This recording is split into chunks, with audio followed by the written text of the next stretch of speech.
So it is the 28th of May, and I applied for the first cabin crew job for an airline in 3.5 years, and it feels super nerve-wracking. The only thing I would say, I wasn't able to put in the facts of my current passport, so I had to sort of put anything down. The application does say, are you able to get a passport, or do you have one? And I guess I should have put the date of my expired passport, but I didn't. I put the date in for the application closing date of the Ryanair cabin crew job in London, and I hit the send button, and I got an email saying that they'll get back to me in a few weeks, and I'm just literally, I don't know what to say.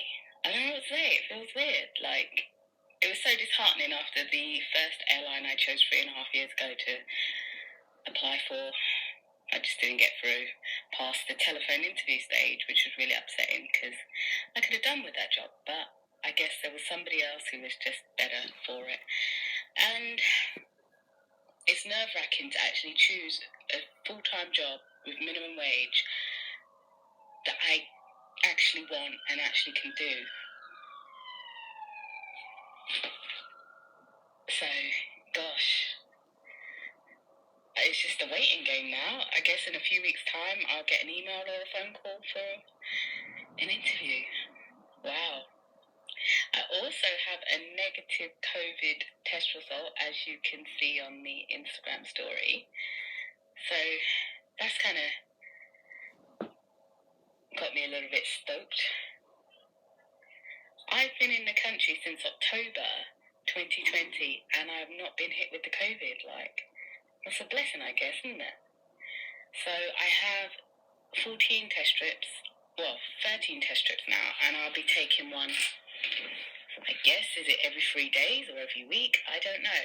Until I get some sort of response, whether it's a yay or nay. So I'm going to keep testing myself for COVID-19, and I have 14 test strips, so I guess, should I do once a week or twice a week? So if I have 13 test strips left, I guess, yeah, twice a week I'll be doing that. So God knows next week what else is an essential for becoming a cabin crew member for an airline. I don't know. I wish that they would just look at my application and say, yeah, we want to interview. I wish I would get a telephone interview.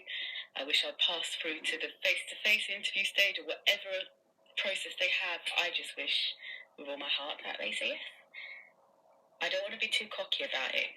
In my usual approach, I'm very, very cocky with job applications and being successful. It's rare that I get a no, that you're not successful, so successful. Trying to speak today, but yeah, so I haven't got that cocky attitude that I usually have when it comes to applying for a job. I always think to myself, yeah, I'm going to get it. I just know I'm going to get it. I know it's mine. By the end of the interview, you can tell. And then obviously when you've had so many interviews in your life, you just know how to behave, how to talk, what kind of body language, interpersonal, all of that. You just know. And this time, I'm just being me, I guess, as much as I can be. And hoping that the employer, Ryanair, would think I'm a great fit for their cabin crew staff. Regardless of whether it's flights within the UK, or flights within Europe, or wherever else they choose to add on to the flight list. And I hope I can be the best I can be on board a flight with passengers on the way to their destination, whether it's for business or for leisure, pleasure, whatever they say. That's the direction that I'm heading in.